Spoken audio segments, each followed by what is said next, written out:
কিচ্ছু রাখেনি, কিচ্ছু জানে না, অশিক্ষিত ইলিটারেট গাই। ওকে শুট আউট করতে পারেন, মেরে ফেলতে পারেন, ফাঁসিতে ঝোলাতে পারেন, কি করতে পারেন জিজ্ঞাসা করছে, বলুন কি প্রসিডিওর আছে সেটা বলুন। আইডি কার্ড এনাদের একটাও আছে, এনাদের একটাও আইডি কার্ড এই মুহূর্তে এখনো পর্যন্ত কেউ আনেনি।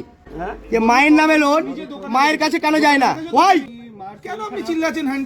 আমার গলাটা এরকম, জন্মগত গলাটা এরকম। আমি পেপার নিয়ে কথা বলছি, আছে লোক আদালত হবে, কোনো গল্প নেই। মামলা করুন, কোর্টে দেখে নেবো, যা হবে জান করুন মামলা, যা হবে কোর্টে হবে নাকি।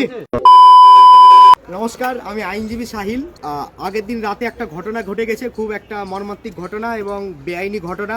সেটার পরিপ্রেক্ষিতে আজকের ভিডিওটা বানানো। বেশি কথা বলবো না, আগে তোমরা মেন যেটা র ফুটেজ সেটা দেখে নাও, তারপরে আমি আমার বক্তব্য রাখছি। ফিল্টারের কাছে যখন এসেছে আরবিআর গাইডলাইন অনুযায়ী, এটা আমার কাছে পুরো আরবিআর সার্কুলার নোটিফিকেশন, আমি অফিসিয়াল একদম প্রিন্ট আউট বের করে এনেছি, যাতে এই ব্যক্তিরা কোনোরকমভাবে আমাকে বেআইনিভাবে হেনস্থা না করতে পারে। এখানে কিন্তু আরবিআর অফিসিয়াল গাইডলাইন অনুসারে কোনো ব্যক্তি, আপনারাও জেনে রাখেন, যখন ব্যাংকের লোনের লোক কেউ যখন বাড়িতে যাবে, তখন তার কিন্তু কিছু লিগ্যাল প্রসিডিওর এবং পেপার তাকে মেনটেন করে বাড়িতে যেতে হয়। সেগুলো কি কি? অনারেবল সুপ্রিম কোর্ট আর আরবিআইটা কে সেটা আগে জানুন। আরবিআই হচ্ছে গোটা ইন্ডিয়ার মধ্যে অল ওভার ব্যাংক যে কন্ট্রোল করে, সে হচ্ছে RBI, reserve Bank of India. তার অফিসিয়াল সার্কুলারে কি বলছে? যখন কোনো ব্যক্তি লোনের জন্য বাড়িতে টাকা চাইতে যাবে, তার প্রথম দরকার আইডি কার্ড। এনাদের একটাও আছে, এনাদের একটাও আইডি কার্ড এই মুহূর্তে এখনো পর্যন্ত কেউ আনেনি।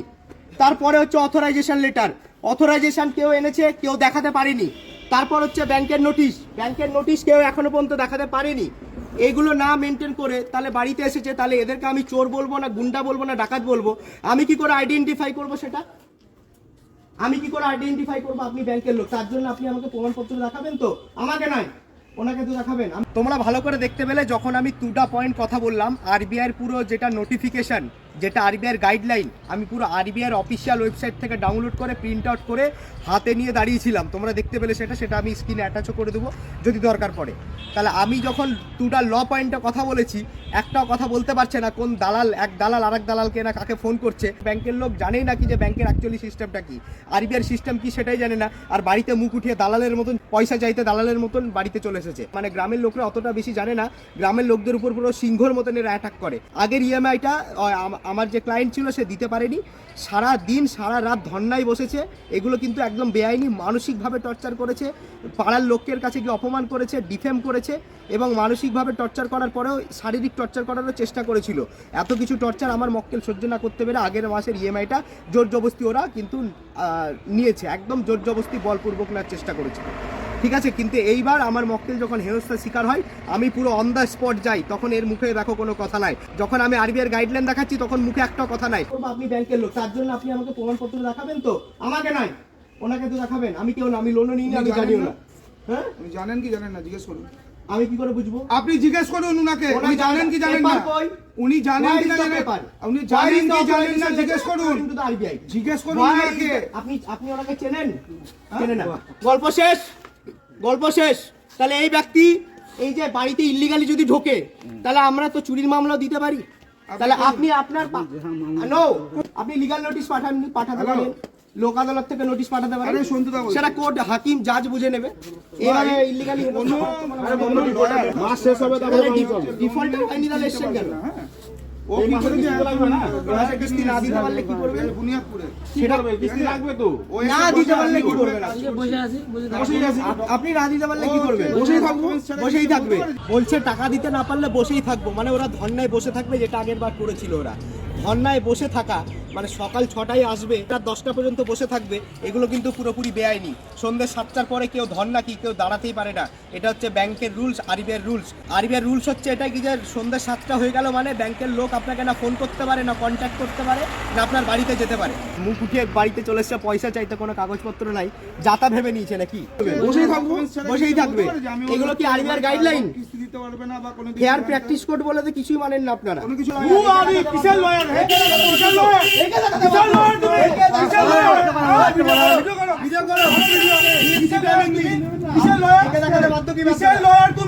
আমি পেপার নিয়ে কথা বলছি, আমি পেপার নিয়ে কথা বলছি। তোমার মা লোন নিচ্ছে, না, তোমার মায়ের তো কোনো ইনকাম সোর্সই নেই। যা হবে ডিস্ট্রিক্ট লিগ্যাল সার্ভিস অথরিটি লোক আদালতে হবে, কোনো গল্প নেই, মামলা করুন। যখন আমি ওর কাছে ওর পরিচয়পত্র ব্যাংকের কাগজ দেখতে চাইলাম, বাড়িতে আসার জন্য যেগুলো দরকার সেগুলো দেখাতে পারছে না, তখন একটাই কথা, সে গাজুয়ারি ঝামেলা, ঠ্যাটাদের মতন ঝামেলা করছে, অশিক্ষিত গাওয়ানের মতন ঝামেলা করছে যে কিসের লয়ার কিসের লয়ার। দেখতে পাচ্ছেন আমি কিসের লয়ার এখানে? ওকে চোখে কানা নাকি? ও বাড়িতে এসেছে কোনো কাগজ না নিয়ে, ওকে প্রশ্ন করলে তার জবাব দিতে না পারলে বলছে কিসের লয়ার। মানে যখন মানুষ পয়েন্টে পারে না তখন এইভাবে গা পেড়ে ঝামেলা করতে আসে। এই মানুষটা যেভাবে মানসিক অশান্তি করলো আমার ক্লায়েন্টকে, প্লাস গোটা সমাজের সামনে যেভাবে ডিফেম করলো, ঝামেলা করলো, এগুলো কি ফেয়ার প্র্যাকটিস কোডের আন্ডারে পড়ে? কখনোই পড়ে না। যারা ব্যাংকের রিকভারি এজেন্ট তাদের কিন্তু প্রত্যেকজনাকে ফেয়ার প্র্যাকটিস কোড কিন্তু মেনটেন করে চলতে হয় এবং তার জন্য প্রপার ট্রেনিং হয়, তারপরে এই কাজগুলো এই চাকরিগুলো তারা পায়। এই লোকগুলো এগুলো কিচ্ছু করেনি, পুরো ভুয়া। এরা কিভাবে চাকরি পেয়েছে, কিভাবে এদেরকে কাজে নিযুক্ত করা হয়েছে তার কোনো কিন্তু গ্যারেন্টি নেই। আমার তো মনে হয় এরা, আমি যদি বলি একে যে ঘুষ দিয়ে বা চোথাবাজি করে চাকরি পেয়েছে, সেটা কি ভুল করা হবে? সন্ধ্যে 7টা পর্যন্ত আপনার টাইম, তারপরে অবশ্যই আরবিআই বলেছে, আরবিআই বলেছে, আমার কাছে সার্কুলার নোটিফিকেশন আছে। আপনার আরবিআই, আপনি পড়াশোনা জানলে একটু পড়ে দেখুন, আপনার কাছে রাখুন। পড়াশোনা জানলে Reserve Bank of India RBI কে বলছে আরবিআই আপনি আপনার কাছে রাখুন। মানে আরবিআইটা কি আমার? আরবিআইটা হচ্ছে গোটা ভারতের ব্যাংকে কন্ট্রোল করে। তাহলে ও একটা হচ্ছে ফাইন্যান্সিয়াল ইনস্টিটিউশনের একটা এমপ্লয়ি, সে আরবিআই কে মানছে না, তাহলে ভাবো সে কি রকমের ব্যাংকের কাজ করে, কিভাবে চাকরি পেয়েছে। সাধারণ ন্যূনতম ইংরাজি পড়া জানে না, আমি ওকে ডাইরেক্ট পুরো নোটিফিকেশন বের করে দেখাচ্ছি, সাধারণ পড়ে বুঝতে পারছে না কি লেখা আছে, বলছে আপনার আরবিআই আপনার কাছে রাখুন। মানে আরবিআই কে এরা ছেলেখানা মনে করেছে, আইনকে ছেলেখানা মনে করেছে। আরবিআই যদি কোনো অফিসার দেখে থাকে তাহলে আমি তাকে রিকোয়েস্ট করবো এনার এগেনস্টে স্ট্রিক্টলি অ্যাকশন নেওয়া হোক আইনতভাবে। আপনার আরবিআই, আপনি পড়াশোনা জানলে একটু পড়ে দেখুন, আপনার কাছে রাখুন। পড়াশোনা জানলে পড়ে দেখুন, আপনার কাছে আমি রাখুন। পুরো প্রপার পেপার নিয়ে এসেছি, এখনো পর্যন্ত একটা ব্যাংকের পেপার দেখাতে পারি না। আপনি টাকাই দেবেন, আপনি যেটা লিগ্যাল প্রসিডিউর না জানে না বলবেন। জানে না, এই জানো তুমি ওকে? তুমি ওকে জানো? জানে না, গল্প শেষ। কিসের দায়িত্ব এখানকার? পড়াশোনাটা করুন, চাকরিটাও না লাগে। পড়াশোনা না করে চাকরি পেয়ে গেছেন কি করে? এটা পড়ে দেখুন, দেখুন ওটা দেখুন। আপনি আপনাকে চাকরি আমি জানি না তো, আমি জানি না তো কি লেখা সেটা আপনি জানেন তো? পড়াশোনা জানে না, কোম্পানি চালাচ্ছে, ও তো কিছু রেখেছে, কিচ্ছু রাখেনি, কিচ্ছু জানে না, অশিক্ষিত, অশিক্ষিত ইলিটারেট গাই। পেপারস কিছু আছে না? মুখের ভাষাটাও রেকর্ড করো, উকিলকে নিয়ে বাজে মন্তব্য করছে। এবার মনে করেন আমি লোন নিব, আমি চালাতে পারলাম না বা দিতে পারছি না, সেক্ষেত্রে আপনাদের কি আইন? কি প্রসিডিওর আছে এটা আমি বলতে চাই। হ্যাঁ? কি বলছেন? রানিং লোনে কোনো প্রসিডিউর নেই, রানিং লোনে দিচ্ছে না মানেই তো ওকে শুট আউট করতে পারেন, মেরে ফেলতে পারেন, তুলে ফাঁসিতে ঝোলাতে পারেন, কি করতে পারেন জিজ্ঞাসা করছে বলুন, কি প্রসিডিওর আছে সেটা বলুন।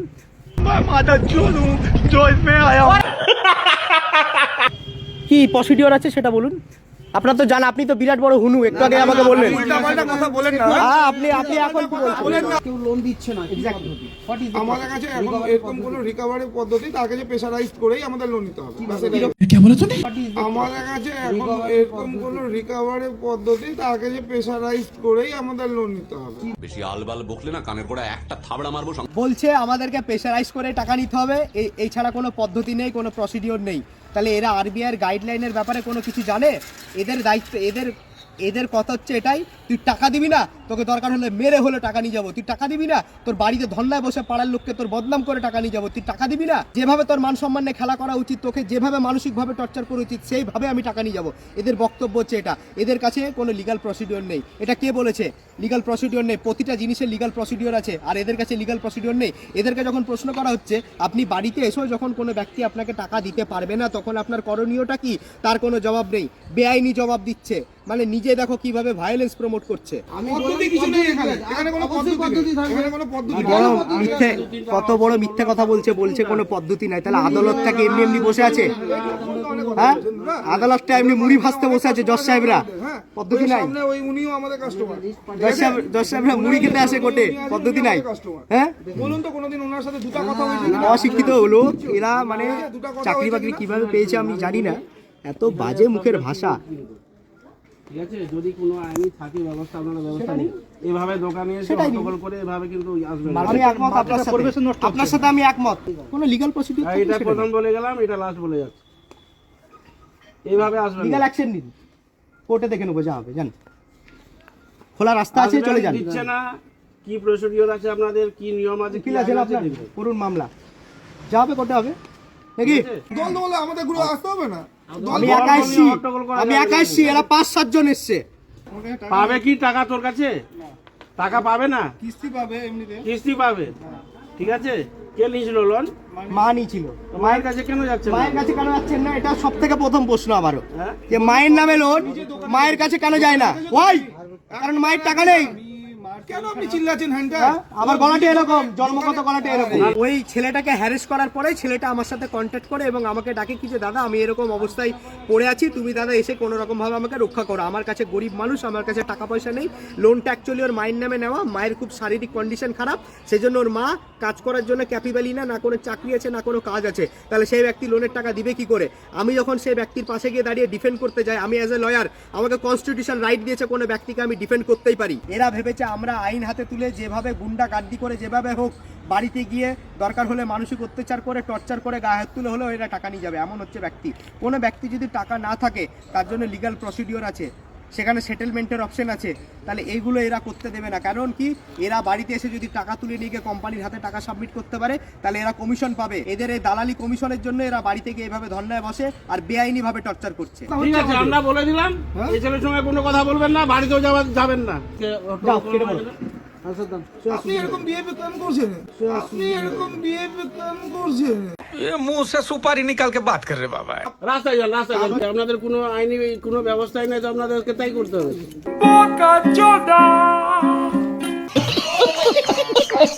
তো ফাইনালি ওদেরকে গরু ছাগলের মতন তাড়ি দেওয়া হয়, কারণ কি ওদের কাছে কোনো লিগ্যাল পেপারই ছিল না। আর যদি আপনি ইএমআই না দিতে পারেন, আপনার বাড়িতে যদি কোনো লোক যায়, তাহলে আমি যে 4-5টা জিনিস বললাম এগুলো প্রথমে চাইবেন, এগুলো যদি দেখাতে না পারে তাহলে কাউকে বাড়িতে ঢুকতে দেওয়ার কোনো দরকার নেই। কারণ এইগুলো হচ্ছে প্রতিটা আরবিআইয়ের গাইডলাইন, আরবিআইয়ের গাইডলাইন প্রতিটা ব্যাংকে ফলো করা হচ্ছে ম্যান্ডেটারি, প্রতিটা ফাইন্যান্সিয়াল ইনস্টিটিউশনকে ফলো করা হচ্ছে ম্যান্ডেটারি, যেগুলো এরা একটাও ফলো করেনি। তাই এদেরকে সবাই মিলে রাস্তায় বার করে দিয়েছিলাম আমরা। এই ব্যক্তিকে জিজ্ঞাসা করছিলাম যাওয়ার আগে আপনার নামটা বলে যান, ওর নামটা বলতে পারেনি। কেন নাম বলতে পারেনি? ওনার নামে এফআইআর করবো বলে।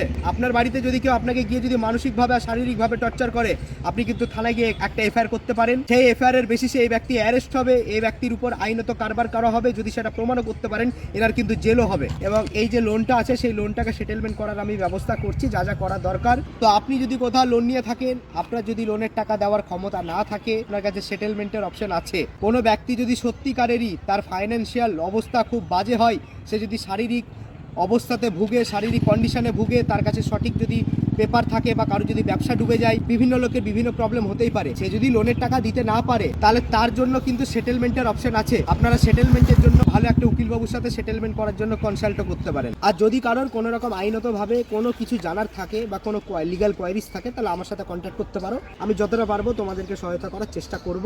ওভার ফোন কলে কন্ট্যাক্ট করতে পারো, হোয়াটসঅ্যাপে কন্ট্যাক্ট করতে পারো। ধন্যবাদ। পরে আবার কথা হবে। এরকম কোনো বেআইনি কাজকর্ম করতে দেখলে অবশ্যই ভিডিও করবেন এবং তার প্রতিবাদটা করবেন।